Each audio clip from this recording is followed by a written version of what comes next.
mimi nina nafasi kubwa ya kuwaeleza Watanzania, si tu kwenye jimbo hili, popote nitakapohitajika kwenda kusema, nitawaambia kwamba kwa sasa ndugu zangu, upinzani ni sawa na magari yasiyokuwa na usukani.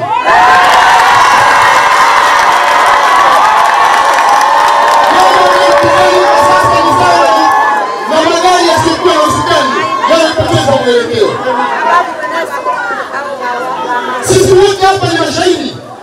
Tunafahamu upinzani ulivyokuwa miaka ya 90, 2000 alikadhalika leo. Tunajua vyama vyetu vimepoteza nguvu. Tunashukuru ili kukidhi matakwa ya kikatiba ya nchi yetu.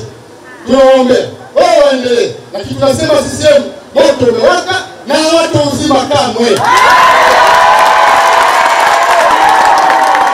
Tunaweza kuambia watu, Mheshimiwa Mbunge, hakuna asiyefahamu jitihada kubwa unazozifanya wewe kwa kushirikiana na viongozi wenzako kuhakikisha kwamba sasa tunakwenda kuibadilisha nchi.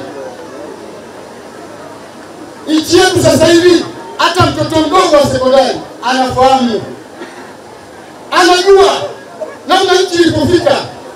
Lakini pia sisi tulikuwa kwenye upinzani huko nyuma, tulikuwa tunafanya tathmini ya kuwatazama hawa viongozi wanaosema wanao nafasi ya kuja kubadilisha nchi ambacho ninyi mnakiendeleza. Tukiwatathmini wenyewe. Kama wanashindwa kudhibiti zile taasisi zao, wanashindwa kuongoza taasisi zao, na badala yake imekuwa ni malinzi ya vurugu, wanaweza kuiongoza nchi kwa salama? Haiwezekani.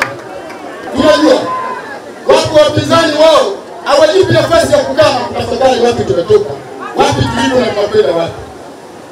Wao wapo kwa ajili ya kumisha kuthibitisha wao upinzani wao.